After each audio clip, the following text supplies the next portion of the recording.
bab yang menyatakan tentang mandi yang disunahkan. Yang walaupun satu perkara yang kalau seandainya tidak disyariatkan pun tetap secara rasional dan juga secara tabiat ada kebiasaan kita mesti mandi. Kira-kira kalau kita terangkan dengan seumpama orang-orang Dayak, orang-orang asli India, itu adalah pedoman daripada ideologi dan kepercayaan mereka yang memerintahkan mereka harus mandi dalam kegiatan-kegiatan tertentu. Tidak ada, tapi tetap saja mereka mandi. Jadi mandi itu adalah fitrah, sebagaimana juga dengan membersihkan anggota tubuh dan pakaian. Tapi dalam agama kita, yang walaupun kalau seandainya kita tidak disuruh, tetap juga kita mandi. Tapi macam mana supaya dengan kita akan mendapatkan anugerah daripada Allah. Mungkin pada pertemuan kita telah lalu pernah kita bahas kenapa dengan sekecil amal ibadah yang kita laksanakan kita mendapatkan balasan yang berlipat ganda daripada Allah. Jadi pada beberapa waktu yang lalu dapat kita singkat 3 rahasia. Rahasia yang pertama, bacaan subhanallah wallahu ahad, balasannya sama dengan sepertiga Al-Quran.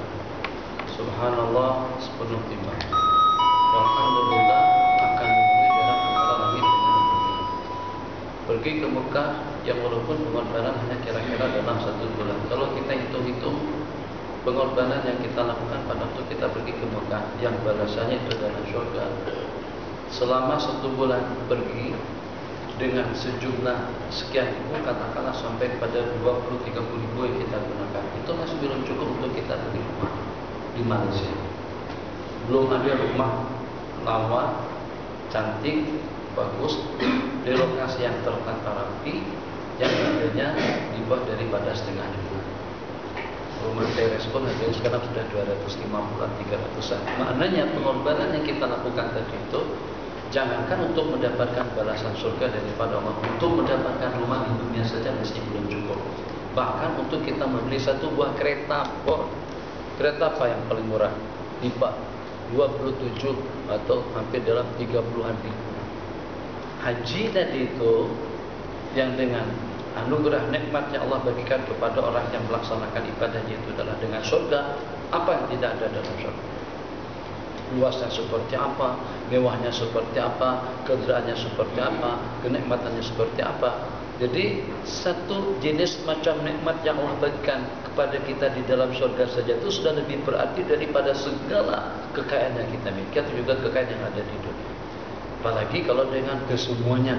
Tapi Allah bagikan surga tadi itu kepada orang yang melaksanakan haji mabrur. Wal hajjul mabrur salamun jazaa'u illa jannah. Tidaknya berbeda juga, Masya Allah, hanya dengan melaksanakan 4 rakaat sembahyang sunat asar, seseorang sudah mendapatkan kebebasan dan akan terpisah dan terelak dirinya dari mana. Riwayat yang lain, seumpama seseorang yang membaca doa asyhadu an la ilaha illallah asyhadu anna muhammadar rasulullah Allahumma ja'alni minat tawwabin wa ja'alni minal mutatahhirin, hanya dengan membaca doa yang sesederhana itu terbuka pintu gerbang surga yang delapan. Untuk upaya membukanya itu pun berat. Kalau dengan daya elektrik kira-kira memerlukan dalam berapa giga atau gigawatt, watt atau apa dengan sebutannya. Mahal, Masya Allah, tabarakallah.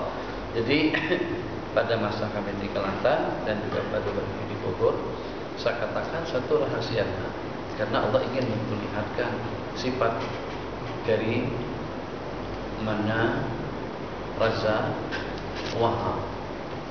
Allah ingin memperlihatkan sifat kepemurahan Allah. Allah Maha Pemurah, Allah Maha Pemberi, Allah Maha Pengasih, Allah juga Maha Penyayang, dan juga Allah Maha Kaya.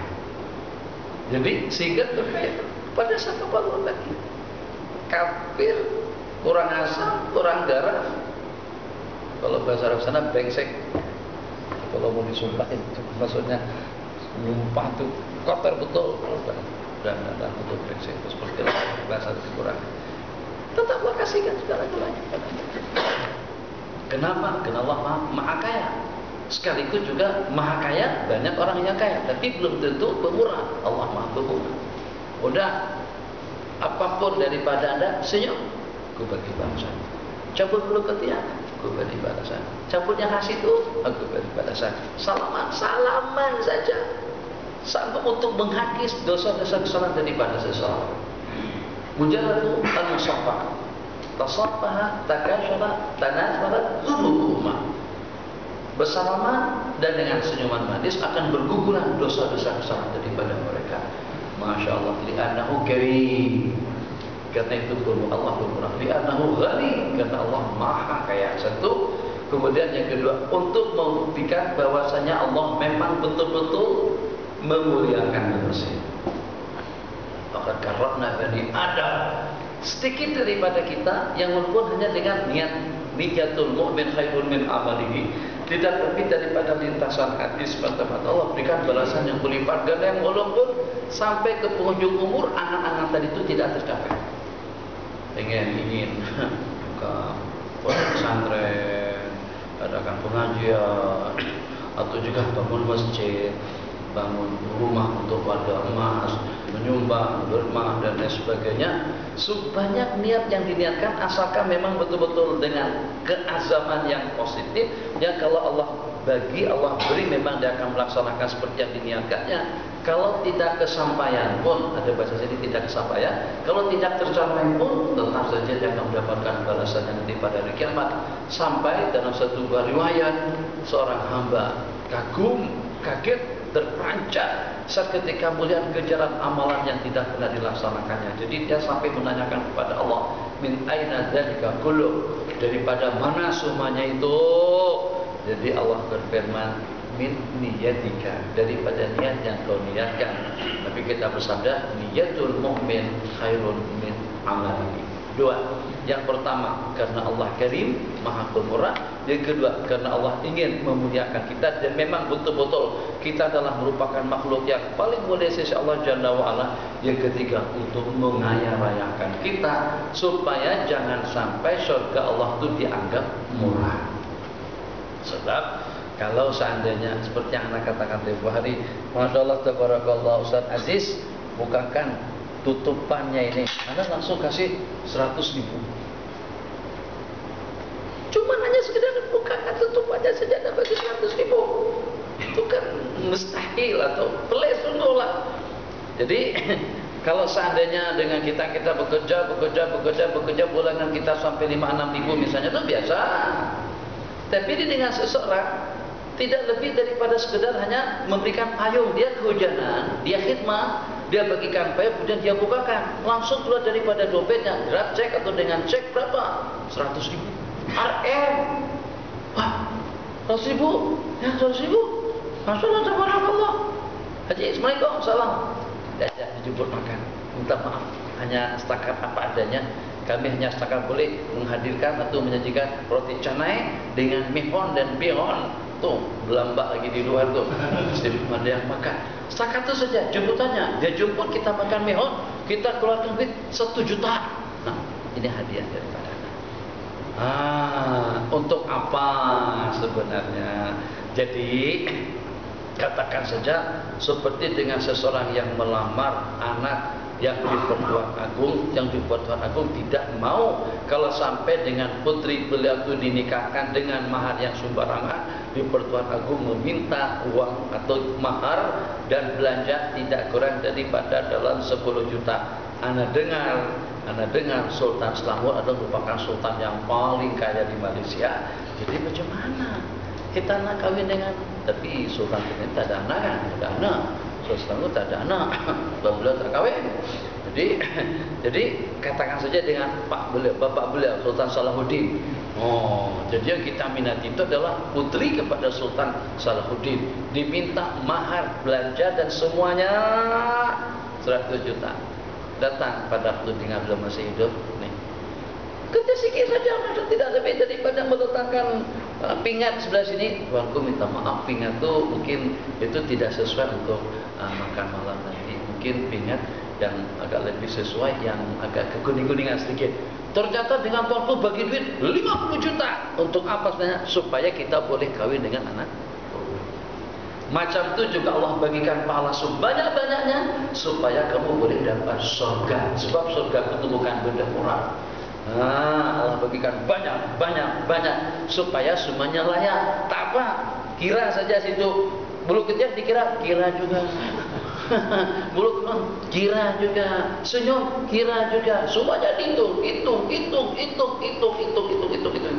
sehingga dengan kumpulan amal ibadah yang dilipat gandakan oleh Allah, nanti lain lagi dengan di bulan Ramadan, lain lagi nanti di bulan Muharram, lain lagi nanti di hari Asyura, lain lagi nanti di hari Arafah, lain lagi dengan di tanah suci Mekah, semuanya akan berlipat ganda. Kenapa? Sebab Allah tidak mau memurahkan surga. Ala inna sil'atallahi ghaliyah, yang Allah tawarkan itu terlampau mahal. Jadi bagaimana agar kita boleh membelinya? Allah lipat gandakan sekecil apapun. Tidak lebih daripada meletakkan fitri di sini, ada pahalanya. Tidak lebih daripada sekecil senyuman manis, ada pahalanya. Tidak lebih daripada hanya dengan tayamum mendahulukan yang kanan, ada pahalanya. Supaya kita kaya raya dengan ibadah. Nah, jadi macam itu juga dengan babul usdil masnun. Mungkin saja dalam agama kita itu dikesampingkan. Kenapa? Sebab kalau tidak disuruh mandi pun kita akan mandi, kita akan dengan kita biarkan badan kita kotor. Sehingga sampai kalau pada waktu kita bersampingan dengan lembu, badan kita lebih kurang dengan lembu dengan kerbau saja. Nah, mesti kita mandi. Yang tak mandi itu kambing, kita mesti mandi. Kalau tadi seluput juga kita mandi. Nah, supaya Anda dapat habuan daripada mandi, dapat habuan daripada tathhir atau daripada membersihkan anggota tubuh, maka Allah berikan ganjaran pahala pada waktu kita mandi. Tidak hanya sekedar anggota tubuhnya yang bersih, bahkan juga Allah bersihkan susunan daripada noda dan dosa. Itu diantara daripada hikmat tasyri', pentasyri'an atau perundang-undangan mandi dalam agama. Qala Rasulullah sallallahu alaihi wasallam, "Idza jaa ahadukumul jum'ata falyaghtasil."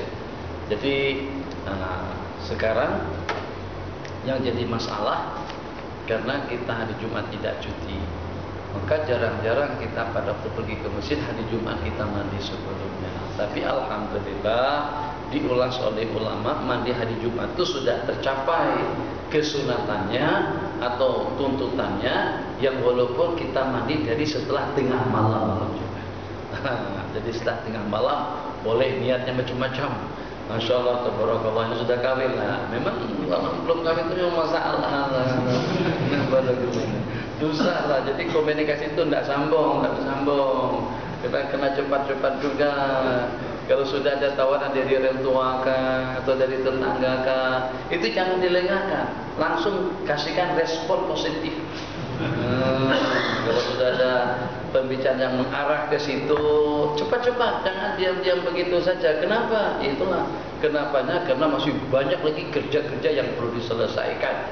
Kalau pada saat dengan kita punya anak banyak, atau muda lagi dalam 25-an, anak sudah 3 misalnya, umur 30 jatah istri kita yang hamil 7 habis keluar semuanya. Nah, dia di antara dua, ya ima perempuan itu melahirkannya jarak antara satu dengan yang lain itu jauh. Lahir yang pertama, yang kedua setelah 5 tahun, yang ketiga setelah 7 tahun, yang ketiga setelah 4 tahun, berapa? 5, 7, 4, 16. Yang keempat setelah 6 tahun, dan yang terakhir berarti dalam 22 tahun lamanya kawin. Pada masa usia 25 tambah dengan 22 berarti sudah 47, baru dah tak hamil lagi. Tapi ada sebagian hamil tiap tahun, keluar. Dia tidak akan bertambah, jatahnya ada, ketentuannya sudah ada. Ini orang nanti akan beranak sampai 7, ini orang akan beranak sampai 8. Pada saat yang 8 tadi itu keluar sejak daripada tahun 2013 dan berakhir pada tahun 2020. 7 keluar sudah semuanya. Masa keluar yang pertama pada masa usia 20, usia 27 tahun dah jadi langsing lagi. Anak sudah selesai. Peruntukan kemungkinan yang akan hamil itu jatah di dalam perut itu sudah tak. Ini anak yang punya pengamatan bercantum, bukan kedokteran, bukan perobatan. Tapi insya Allah tidak terlalu jauh, tidak lari daripada dah habis dah.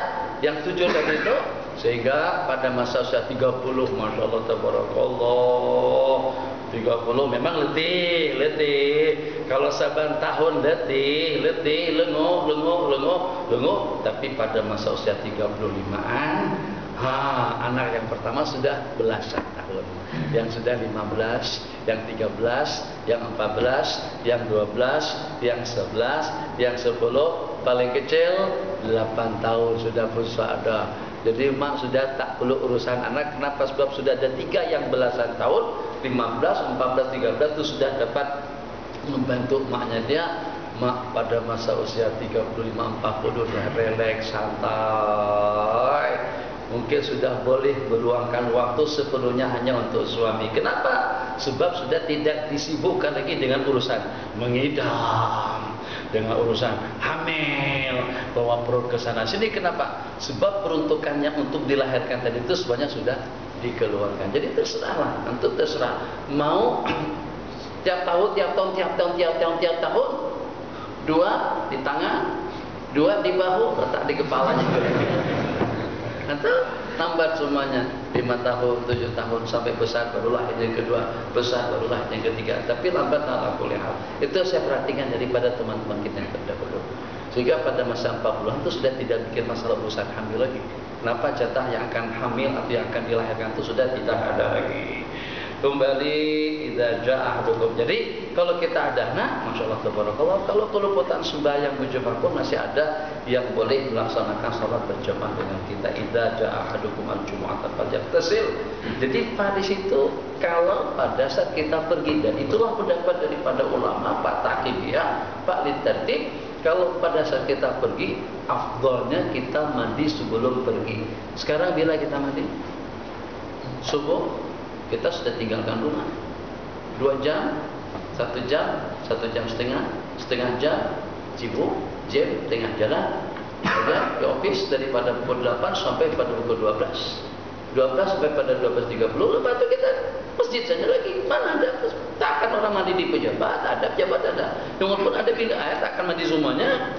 Di Putrajaya yang walaupun besar, Masya Allah tabarakallah, tapi juga dalam waktu yang sama yang berurusan modal mandi di situ, mungkin tiap hari tidak kurang daripada sekian ribu. Mana ada tempat untuk kita mandi sebelum pergi ke masjid?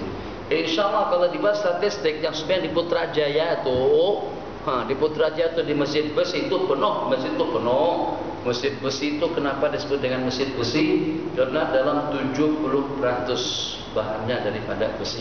Dibina dalam angka tidak kurang daripada 400 juta. Samping nyampingnya tasik, bahkan dikatakan itu adalah pulau. Masjid di atas pulau. Kenapa? Sebab samping nyamping tasik buatan, sungai buatan. Itu satu, itu maklumat yang baru saya terima baru-baru ini, karena saya sembahyang, lepas sembahyang karena ada program di Putrajaya. Jadi langsung ada guide menceritakan tentang, entah ada mana tuh, ada cerita tentang masjid ini. Anda riwayatnya sudah tahu dah pada waktu itu. Jadi katanya cukup lumayan ramai. Masjid itu dalamnya saja, ruang induk salat saja sudah boleh menampung sampai 5.000-an. Insya Allah daripada yang 5.000 itu tidak kurang daripada dalam 3.000-an tidak mandi. Nak mandi macam mana? Kita di pejabat. Kenapa? Karena kita hari Jumat bekerja. Tapi yang meringankan hukum dari sudut mana keringanannya hukum? Ulama mengatakan tidak mutlak harus mandi sebelum kita pergi. Kalau kita mandi pada pagi harinya pun dengan niat mandi Jumat sudah memadai. Bahkan mandi hari Jumat itu masuk waktunya dari tengah malam hari itu.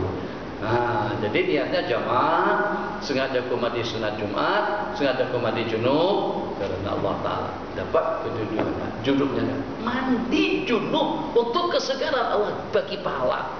Kan pemurah betul tak Allah, dan murah ya Allah, bagi pahala untuk orang buat project. Dia yang menikmati, dia yang syok, dia yang nyaman, dia yang nikmat, dia yang lezat. Allah bagi balasan. Tapi ingat, penghujung pembicaraan kita, taklah dari sudut situ saja kita bersedekah, sehingga sampai tak pergi kemana-mana lagi. Haji, mana Haji? Masjid lagi sedang sedekah kita. Banyak tempat-tempat sarana untuk kita bersedekah. Tidak mesti bersedekahnya yang itu terus saja. Sampai 5 waktu tak turun-turun ke masjid. Kenapa? Asik bersedekah hari ini. Asik bersedekah kawan, asik bersedekah. An Abi Sa'id al-Khudri radhiyallahu ta'ala anhu qala qala Rasulullah sallallahu alaihi wasallam, "Ghuslu yaumil jumu'ati wajibun ala kulli muhtalim." Sepakat ulama mengartikan atau paling tidak kebanyakan daripada mereka makna daripada wajib adalah sunnah muakkadah. Sunnah muakkadah, mandi hari Jumat itu merupakan kewajiban kepada tiap orang yang balik. Kenapa? Itu tadi kemarin kita sebut, masya Allah tabarakallah, gangguan bau badan, gangguan bau itu tidak seperti gangguan bunyi. Terus sekali saja, insya Allah kalau ada satu orang berkentut di masjid, tak ada bau, hanya bunyi saja, bun baca itu, insya Allah ada yang hantar surat kaleng. Apa istilah surat kaleng? Surat yang masuk ke dalam kotak, surat layang, surat layang. Akan ada yang hantar surat layang, atau ada yang cakap langsung di halayak orang banyak. Ada rasa segan, tak ada rasa malu, tak pikirkan. Masjid ini bukan tempat untuk kentut. Mesti pada kentut sekali saja punya bun sekali. Kalau SMS punya 3 hari, tidak ada yang komplain. Ini mandi itu untuk apa saja? Menghilangkan bau. Bau-bauan hanya sekadar boleh kecium oleh orang yang ada di sekelilingnya, tapi dengan gangguan handset kadang-kadang terganggu sejumlah 10.000 yang ada di masjid. Sebab punya nyari ngek, yang walaupun tidak bunyi tapi nyala seperti itu, akan banyak orang yang terganggu. Wajibun supaya jangan mengganggu dengan baunya, supaya jangan sampai menghilangkan kekhusyuan, supaya dengan kita boleh melaksanakan ibadah dengan nyaman, supaya hubungan kita terjalin secara harmoni. Banyak hikmat kenapa kita disuruh mandi sebelum kita pergi ke masjid dan juga sebelum kita melaksanakan salat Jumat. Ghuslu yaumil jumati wajibun ala kulli muhtalim. Ada juga pendapat mengatakan Nabi kita katakan wajib karena sesuai dengan kejadiannya pada saat itu. Ada dengan sahabat-sahabat Nabi memakai kulit kambing, baju daripada kulit kambing, kulit lembu, kulit onta. Kulit onta kalau terkena peluh, kalau terkena keringat, baunya masya Allah tabarakallah. Jadi Nabi kita kata tidak patutnya, kan sewajarnya lah, sepatutnya lah kalian itu mandi sebelum kalian pergi ke masjid. Sepatutnya lah kalian mandi sekali dalam seminggu. Nabi kita bersabda seperti itu. Sehingga hadis yang diriwayatkan di sini wajib memang dengan makna wajib, bukan dengan makna sunnah muakkadah. Kenapa? Karena dengan asbab urut hadis diriwayatkan, keadaan yang seperti kita ceritakan tadi, ada di antara daripada sahabat Nabi yang berminggu-minggu tidak mandi, tambah dengan baju daripada kulit, begitu terkena peluh baunya masya Allah tabarakallah. Cuma satu masalah lagi. Ketiak. Orang tua mengatakan anak pada masa buang air yang dicium. Tak tahu betul apa hubungannya, saya juga bingung. Katanya jangan cium, jangan peluk, jangan cium bayi yang sedang buang air besar atau yang sudah buang. Kalau nak juga peluk-peluk cium, bersihkan dulu, gantikan lampinya, mandikan, bersihkan, baru cium anak pada masa setelah buang air besar. Kaum dhaif pendapat lemah mengatakan badannya nanti berbau. Badan kok memang masalah. Ketiak misalnya, ada orang ketiak tak perlu pakai bedak, yang penting mandi seban hari dan selesai. Ada orang kalau setakat mandi saja tidak pakai bedak. Kalau di sana ada istilah bedak B4. Bedak B4, bedak bau badan bosok. Kan kita guna Rexona kan sini, karena banyaklah yang sejenisnya.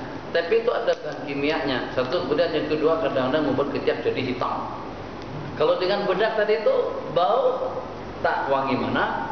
Tapi yang pertama original, kemudian yang kedua utuh, tahan sampai 2 hari.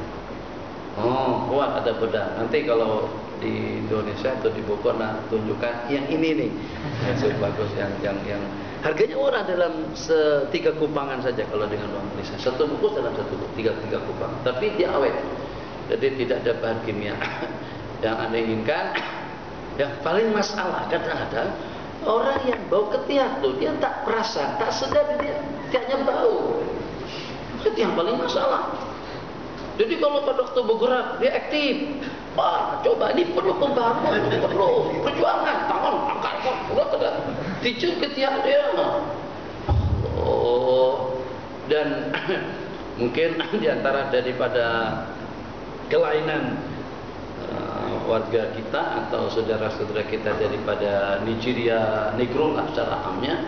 Oh, Nigeria bahasa orang banyak mahong awak. Mahong, kalau masuk dalam bas-bas kan musim sujud tetap. Ya Allah, mereka orangnya tinggi-tinggi, kita orang rendah-rendah, jadi kita berdiri di bawah ketiak dia. Ya Allah, terus sungguh. Nah, itu antara daripada hikmatnya.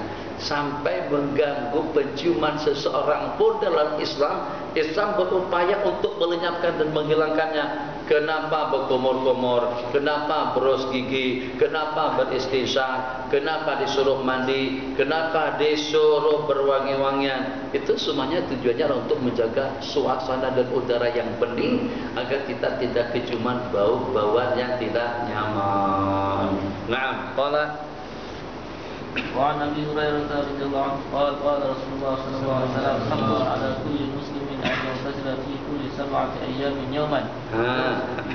Naam, yaghsilu fi ra'sahu wa jasadahu. Jadi Nabi kita bersabda hakun, patut, pantas, wajar, wajib kata setiap orang Islam itu mandi sekali dalam seminggu itu paling tidak. Tapi satu benda yang paling aneh, di Malaysia tidak ada, di Indonesia tidak ada, adanya di negara Arab. Misalnya seperti di Mesir. Di Mesir kami kalau tidak mandi sampai seminggu pun badan tak bau. Ini baju nih, kita pakai jaket, jas yang kita pakai kadang-kadang sebulan, tapi dia basuh. Itu kelainan di Mesir.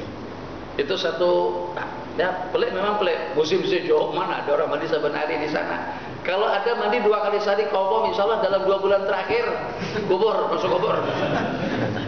Bahaya. Sejuk di sana masuk ke dalam tuan seperti sejuk di Madinah juga kalau pada musim sejuk. Di Eropa sejuk, China sejuk, Jepun sejuk, Pakistan ya sejuk, tapi tidak sejuknya tidak seperti di Madinah atau tidak seperti di Mesir. Kalau musim sejuk di Mesir yang walaupun masih dalam 5, 10 di bawah, belum di bawah kosong, masih di atas lagi. Tapi yang 5, yang 15 tadi itu Masya Allah, kalau kita sudah masuk dalam kain selimut, Masya Allah, hebat sekali. Untuk memanaskan suasana dalam kain selimut itu kadang-kadang memerlukan waktu sampai 10 ke 15 menit. Suasana kalau sudah terasa hangat dalam, udah angka 5 saja lagi gitu. Istilahnya angka 5. Dari angka 5 kan? 5 dari angka 5 kita dalam kain selimut. Makanya itu ramai yang dari Mesir jarang-jarang mau balik selepas 4 tahun. Kenapa? Jarang-jarang mau balik selepas 4 tahun. Ada yang 7, ada yang 8, ada yang sampai 12 tahun duduk di sana. Kenapa? Karena tak kuliah. Kenapa? Karena sejuk. Tidak selimut. Kuliah sejuk. Itu sudah keluar asap daripada keluar kan? Asap keluar daripada mulut kita itu sebab akhirnya senang tidur saja. Nanti jadi yang daripada 10 atau 15 mata kuliah, 15 materi yang kita pelajari masuk 5. Jaya 5. Yang 10-nya rasid, dhaif, lemah. Ngulang lagi satu tingkat atau satu tingkat, satu darajah. Itu ditumpuk kadang-kadang sampai 2 tahun, kadang-kadang jatahnya sampai pada 4 tahun. Jadi 4 ke 3 ya, 3. 4 kali 3 jadi 12 tahun. Oh, macam mana? 12 tahun ya. Kenapa? Sejuk tadi. Sejuk. Kita senang dari sini. Jadi kita tak kuliah. Tak kuliah. Tambah lagi katanya minum sungai Nil akan lebih betah. Akan lebih bahasa ini apa betah? Lebih seronok, lebih perasan. Duduk di sana. Bismillahirrahmanirrahim. Jadi kalau di Mesir, insya Allah itu biasa. Kalau 3 hari tidak mandi biasa. Bunda-bunda yang datang dari sini baru datang musim sejuk pakai baju nipis, mandi 2 kali sehari, insya Allah nggak sampai seminggu. Sakit? Dah sakit. Semua macam-macam, sakit kepala, apalah. Jadi kalau di Mesir tak masalah. Seminggu tak mandi, oke saja. Qala hadis man tawadda'a yaumal jum'ati fiha wa ni'mah. Ini hadis yang meringankan 2 buah hadis yang diriwayatkan sebelumnya. Hadis yang di atas wajibun. Hadis yang berikutnya hakun. Hakun wajib. Jadi Allah, bagaimana baginda katakan wajib sampai dikatakan jadi sunnah muakkadah. Itu tugas daripada ulama usul. Tadi di masjid sana alhamdulillah sambutan ramai. Saya rasa dalam berapa ribuan lebih lah, 1000 lebih. Pas itu saf sembahyang paling tersisa dalam 1-2 saf saja lagi. Penuh. Tanya gimana pendapat yang mengatakan tak payah taklid, tak payah bermazhab. Masya Allah, tabarakallah. Bagus. Kalau seandainya ada pendapat-pendapat seperti itu satu perkara yang membanggakan kalau sampai ada yang mencadangkan atau mereka sudah menyatakan kita sudah tidak perlu mata dan juga tidak perlu bertaklid kepada ulama. Itu sebagai satu berita yang cukup membanggakan. Kenapa? Berarti kita sudah jadi ulama-ulama mujtahid. Jadi ulama-ulama yang sudah boleh mengistimbat hukum hakam daripada Al-Quran. Jadi perumpamaan yang sangat-sangat sederhana saja. Macam mana ini datang dari Indo, kali pertama datang ke Malaysia, turun di KLII, terus orang itu bukan turun di KLII, bukan turun ke KL, tapi dia daripada KLII akan dibawa ke terminal bus, daripada terminal bus Negeri 9K ataupun juga Shah Alam akan diberangkatkan ke Kelantan. Agak-agak kalau kita bagi kereta untuk dia pergi ke Kelantan, dia yang memandu, sedangkan dia tidak pernah datang ke Malaysia dan tidak tahu peraturan Malaysia seperti apa. Agak-agak boleh sampai ke Gomusang. Tak sampai ke Kelantan lagi, sampai ke Gomusang aja. Gari sampai ke Gomusang. Nanti suruh pergi ke Bacok. Ini kereta sekarang pukul 11.35. Ana minta anta pada pukul 6 pagi sudah ada di Repek Pasir Mas. Tak bakalan dia sampai. Tapi bagaimana kalau pada saat dengan dia tadi itu turun di KLII naik bus, atau turun daripada KLII ke terminal bus di Shah Alam, daripada Shah Alam ambil bus yang pergi ke Kelantan. Kalau dia tidur pun pasti pada pukul 6 pagi sudah ada di Kelantan. Itu taklid. Tidak jauh berbeda. Ini dengan yang drive, yang bawa bus, pemandu bus tadi itu, dia tahu jalan. Itulah imam-imam yang 4 tahu jalan. Nah, senang. Kanan kiri, berhenti sini, berhenti sana. Kalau ada penumpang yang nak buang air, singgahnya di mana? Kalau seandainya mau makan minum, singgah di mana? Dia tak tahu jalan. Kita tak tahu jalan. Pada waktu pergi ke Kelang, terbang 2 kereta. Kalau seandainya umur sudah dekat-dekat habis memang mati berarti. Haji depan, Bang Hanif di belakang, kami di belakang. Tertahajud terbang, terbang. Kan kalau banyak jembatan tu banyak apa? Masya-Allah, tabarakallah. Kenapa? Karena tak tahu jalan. Orang tahu jalan, laju, dia break, slow. Nanti itu kenapa? Karena tahu jalan. Macam itulah al-a'immatul mujtahidun. Imam-imam yang 4 secara khusus mereka tahu Al-Quran dan hadis. Kalau alasannya sebab imam yang 4 itu tidak masuk, memangnya antum masuk? Mengatakan imam tak masuk, alim, hafiz dan lain sebagainya. Jadi kalau imam itu tidak masuk, lebih awal lagi dari anta yang baru seumur cekong dia tidak masuk. Paling tidak kalau dengan mereka tidak masuk, tapi mereka alim. Yang ini tidak alim pula, tidak masuk lagi. Banyak kekurangannya. Tentu. Kemudian yang kedua, kalau alasannya daripada kita ikut pendapat ulama fikih atau belajar fikih, lebih elok dengan kita berpaduan langsung kepada Al-Quran dan hadis. Justru Imam Syafi'i dan imam-imam yang lainnya lebih tahu tentang Al-Quran dan hadis daripada kita. Jadi kita ikut, misalnya seperti di sini yang paling disebut-sebut sering banyak, Asri. Apakah Asri lebih tahu terhadap Al-Quran dan hadis daripada Imam Syafi'i? Enggak. Bulu kaki Imam Syafi'i saja. Ya, betul. Ini perumpamaan daripada salafun saleh, kata Syekh Yusuf Pirabri, ulama besar yang senantiasa dan selalu bermimpi bertemu Rasulullah sallallahu alaihi wasallam, menyatakan, bahagia aku kalau aku menjadi satu helai bulu yang ada di dada Imam Bukhari. Bahagia aku seronok kalau aku dijadiin bulu salah satu dari satu helai, salah satu daripada satu helai bulu yang ada di dada Imam Bukhari. Sehingga sampai Imam Pirabri ini, kata beliau, kalau seandainya aku boleh menyumbangkan, mendermakan sebagian daripada umurku, akan aku dermakan kepada Imam Bukhari supaya umur beliau itu lebih panjang. Kalau aku yang meninggal, aku yang terkubur.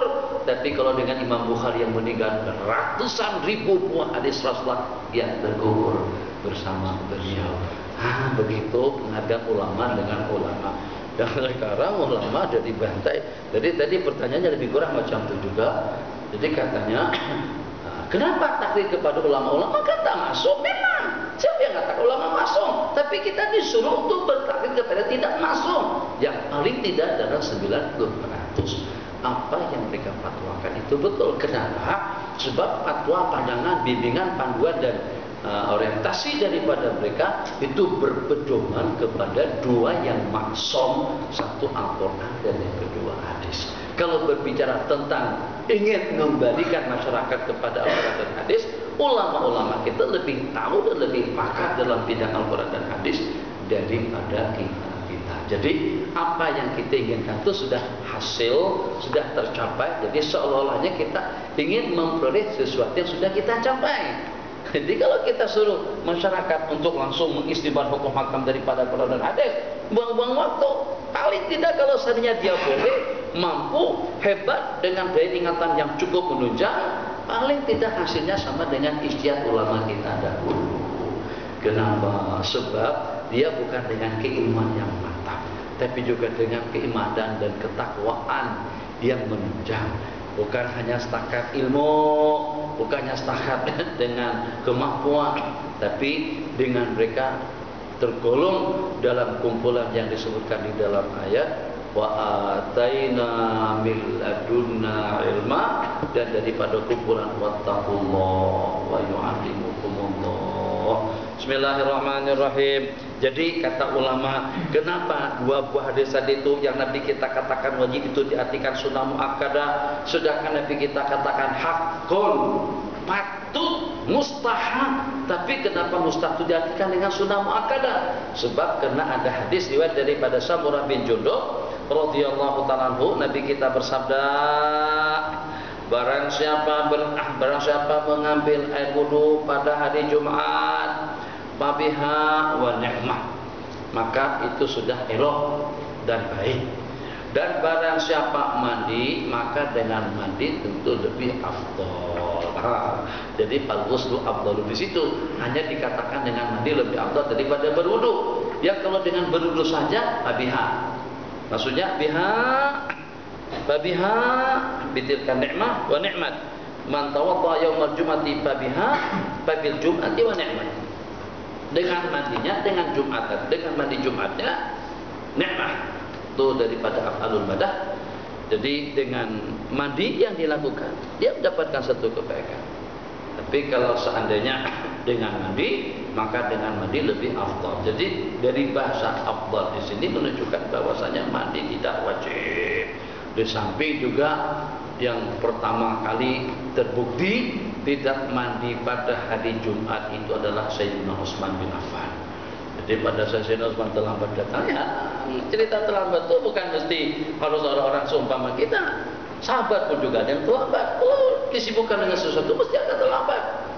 Sayyidina Umar lagi khutbah. Sayyidina Umar, masya Allah, tabarakallah. Yang masuk ini bukan orang biasa. Yang masuk ini orang yang paling lekat, yang paling dekat, dan yang paling dikenal, dan yang paling dicintai oleh baginda Nabi, dan menjadi menantu Nabi lagi. 2 kali jadi menantu Rasulullah. Sayyidina Umar hanya setakat jadi mertua, tapi dengan beliau jadi menantu. Tapi karena Sayyidina Umar yang khutbah, lihat Sayyidina Utsman terlambat datang, jadi kata Sayyidina Umar langsung menegur, awak tahu tak hari apa hari ini? Oh gitu. Jadi kata Sayyidina Utsman, itu pun tadi dengan saya, keburu-buru, justru cuma hanya berwudu dan langsung aku pergi. Hah, kata Sayyidina Umar, tak mandi pula. Allahu Akbar. Itu pun dengan aku, begitu aku mendengar azan aku langsung berwudu. Jadi kata Sayyidina Umar, tidak mandi pula. Jadi kata ulama, kalau seandainya mandi itu wajib, tentu tidak akan mungkin Sayyidina Utsman pergi ke masjid hanya dengan mengambil air wudu. Sebab sahabat Nabi lebih mengetahui yang mana yang wajib dan juga yang mana yang sunnah. Tapi itulah untuk hanya sekedar gambaran saja. Sahabat Nabi kita, supaya jangan sampai nanti pahaman Syiah yang kurang asam yang mengatakan sahabat Nabi kita itu bersekongkol dan tidak berani membela Sayyidina Ali. Sayyidina Ali pun juga jadi pengecut, tidak berani menuntut hak daripada Sayyidina Abu Bakar dan juga daripada Sayyidina Umar dan juga daripada Sayyidina Utsman. Itu tidak betul. Sahabat Nabi kita memang Nabi kita didik dan Nabi kita biasakan mereka agar menjadi orang yang berani. Sayyidina Umar khususnya. Lebih-lebih kalau dengan Sayyidina Ali, masya Allah, tabarakallah, keberanian beliau itu tidak ada tandingannya. Takkan dirampas hak beliau terus tinggal diam. Itu bukan tabiat daripada para sahabat. Kalau tidak, mereka tidak akan disanjung dan tidak akan dipuji oleh Allah. Tapi setelah diselidiki, rupa-rupanya betul apa yang dikatakan tarikan Syiah itu hanya mubahnya saja, bukan ideologinya, bukan keyakinannya. Satu, sembahyang boleh dijamak. Kemudian yang kedua, boleh seminggu sini, seminggu dengan yang itu. Setelah baru-baru ditemukan di mana? Ada baru-baru di ini. Allah, Masjid Khairiyah tuh. Gombak. Jadi pada waktu di gerbang, pada gerbang pas sini, gerbang. Serbuk. Cari, buka. Kondom banyak. Apalagi satu pelicinnya tuh. Jili. Banyak. Oh, untuk apa kondom di situ? Itulah. Masya Allah, tabarakallah. Kalau dalam mazhab yang lain atau ikut al-sunnah wal jamaah, alaiha nahya wa alaiha namun. Dan mati sama-sama nanti insya Allah. Dengan dia kita hidup, dengan dia selama-lamanya, dengan dia kita mati, dengan dia kita dibangkit. Tapi kalau Syiah seminggu dengan yang itu, minggu depan dengan yang lain, nanti dari Iran lagi, nanti daripada Irak lagi. Tutup tetap mata, masya Allah, cantik. Itu digilirkan. Berita itu bukan lagi rahasia. Ke Singapura, sebagaimana ulama ngumpul di Singapura, pada tiap zikra Maulidar Rasul juga ngumpul antara mereka-mereka di sana yang daripada nanti pukul 12.30 baru berhenti. Tak payah tengok jam.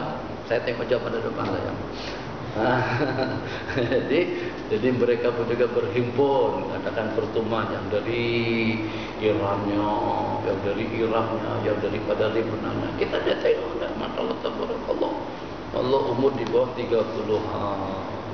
Kemudian warak-warak lagi, hanya kelihatan mata 2 biji hijau putih lagi, masya Allah, tabarakallah.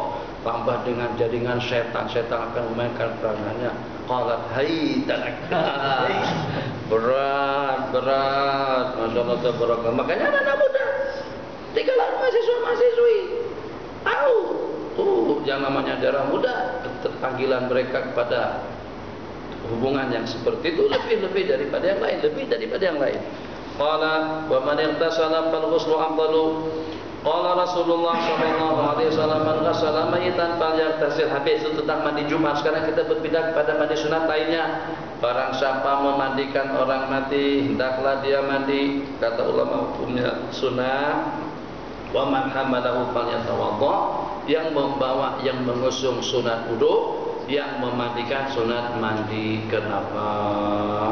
Kadang-kadang orang-orang jadi takut, jadi sinis, jadi bimbang, jadi risau hanya mencium dengan bau mayat. Ada bau mayat, bau khas, bau cendana atau bau kayu gaharu yang agak pelik baunya. Kadang-kadang orang sampai tak berani lagi tidur di kamar atau di bilik karena dulu dimandikan di sana. Jadi rasa-rasa remang-remang ada baring macam itu. Tak ada apa-apa, biasa-biasa saja. Memang biasa-biasa saja. Yang mengatakan coba kalau kita alami bagaimana? Kalau pada waktu yang dimandikan tersenyum saja, misalnya senyum. Hei, apa kabar? Mana boleh? Kalau memang kuat banyak. Jadi kita kena juga kalau ada peluang atau ada kenalan, banyak benda yang kita boleh dapat dan boleh kita kongsikan. Mereka-mereka yang memandikan orang mati, yang kerjanya atau yang bidangnya memandikan orang mati, banyak menyimpan cerita. Banyak cerita. Yang senyum, yang bau, yang tangan bergerak. Ini ada cerita Bogor. Jadi tangan bergerak aja. Rupa-rupa aja yang mati ini ketua polis terapi. Mandi dah. Udah mati dah, tapi tangan masih bergerak lagi. Jadi kalau di Indonesia tangan polis terapi yang bergerak macam itu untuk menghentikannya kan kita kena bayar. Kalau bahasa sana bukan saman, bahasa sana kena telang. Nah, kalau kena telang kita kena bayar. Jadi supaya selesai kan itu kan tangannya, maksudnya ya apa saja lesen. Helmet, lesen. Kadang-kadang IC, macam-macam lah, kayak cari masalah. Kadang-kadang lampu signal film nyala pun juga masalah juga. Kadang-kadang tulisannya tak jelas masalah juga. Kadang-kadang tulisannya kecil masalah juga. Jadi tangan yang begitu ini masukkan 20.000, 30.000 rupiah kan area, 20.000. Udah lesen, apa yang lesen, bawa saja.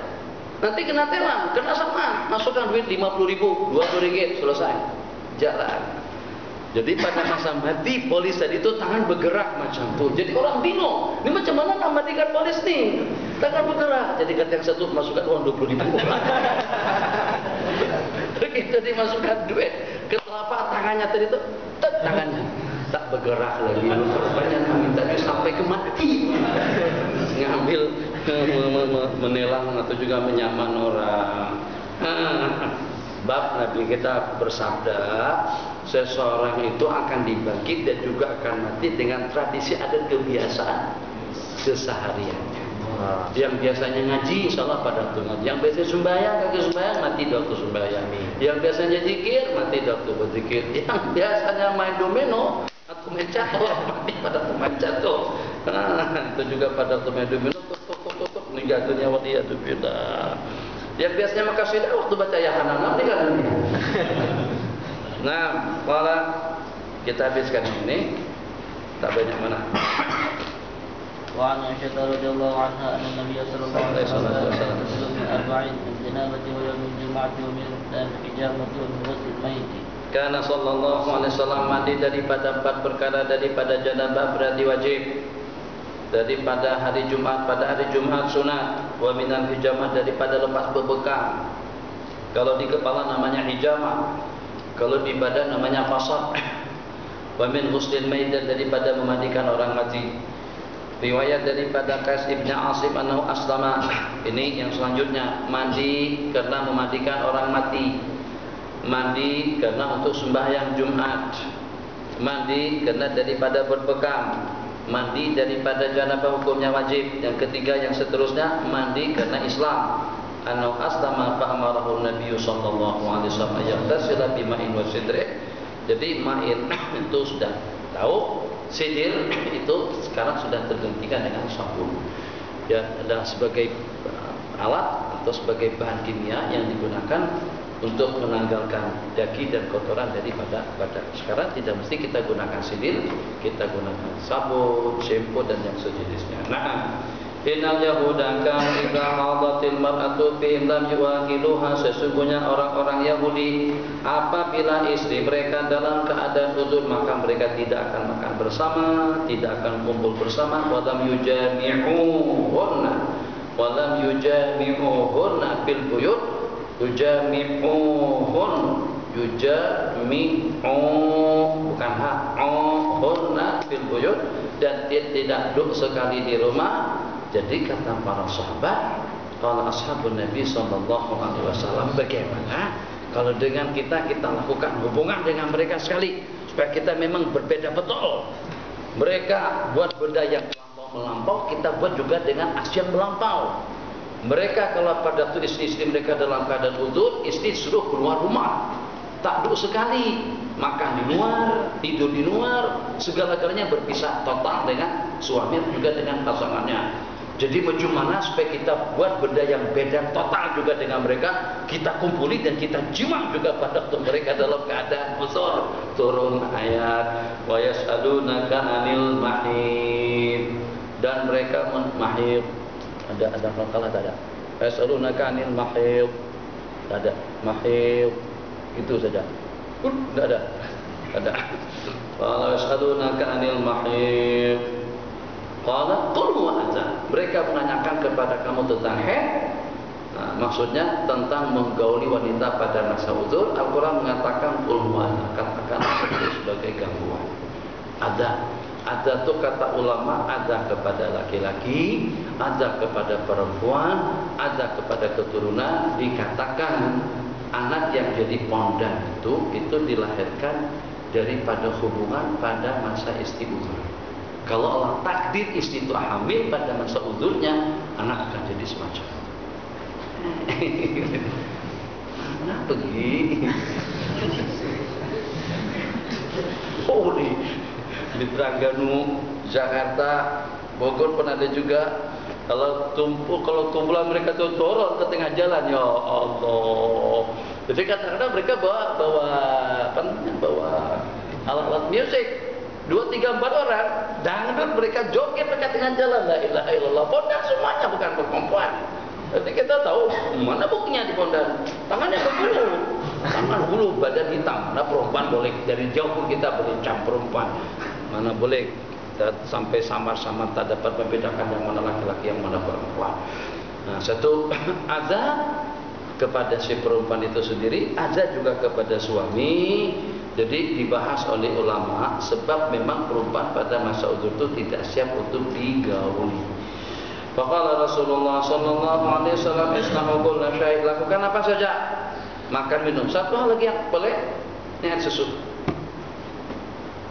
Suruh saja perempuan letak tangan macam itu, atau suruh dia angkat air susu tadi itu dengan air susu yang dibuat, tapi tidak disentuh di perempuan, akan lebih cepat basinya. Yang disentuh itu akan lebih cepat basi, berubah berbanding dengan yang tidak disentuh. Jadi tidak ada masuk apa-apa, setakat sentuh macam itu saja, dia angkat macam itu saja, dia tutup. Insya Allah dalam beberapa jam akan menjadi basi, lebih berbanding dengan yang tidak kesentuh. Itu diantara daripada kelainan wanita di waktu uzur. Nabi kita bersabda, lakukan apa saja. Dari sini ulama mengistinbat, yang pernah anak baca ada 2. Satu fatwa daripada Syekh Syria, Syekh Said Ramadan Putih dalam kitab fatwa beliau. Yang kedua daripada Dr. Abu Bakar, siapa pengunjungnya, Bainal Faqih Wasail.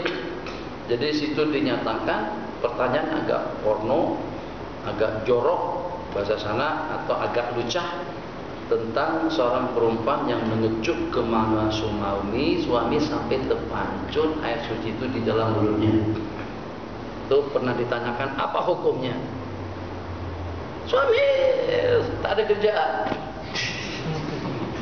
minta dilayan semacam itu, istri wajib layan kan? Ini bukan coklat nih. Kalau nak juga cari mentimun enggak apa enggak, kan coklat itu. Ini apa? Ya, urusan tidak sama. Kadang-kadang pada masa naluri itu bergejolak, rasa tidak nikmat dan rasa tidak puas kalau tidak dikecup oleh pasangannya. Apa hukumnya mengecup punya pasangan dia sendiri. Itu pernah ditanyakan. Jadi kata beliau daripada hadis yang diriwayatkan, isna'u kulla syai'in, lakukan apa saja. Apa saja itu apa saja semuanya, apa saja kecuali jima. Jima saja tidak boleh pada masa istri dalam keadaan uzur. Pendapat kedua mengatakan hukumnya haram. Takkan mulut yang baca zikir, yang bertasbih, yang baca Quran, yang berceramah tadi itu ternyata jadi laluan benda itu, ya Allah yang Rahman. Bismillahirrahmanirrahim. Bagus. Baca Quran, berkasidah, tasbih, salawat. Ya Allah, tahu-tahu jadi pengecoh Allah. Tak sesuai langsung. Itu pendapat yang mengatakan hukumnya haram. Nah, Babalagha dzalikal Yahud, maka sampai berita tadi itu kepada orang-orang Yahudi. Faqalu, mereka pun memberikan komen, ma yuridu hadzal rajulu ayyada min amina syai'an illa khalafana fihi. Ini orang tidak mau membiarkan tentang perkara kita, melainkan dia ingin melakukan sikap yang berbeda. Maka pada saat Sayyidina Usaid bin Hudayr, Abbad bin Bishr, ini dua orang sahabat Nabi daripada Al-Ansar dan juga daripada dua tokoh masyarakat yang terkenal.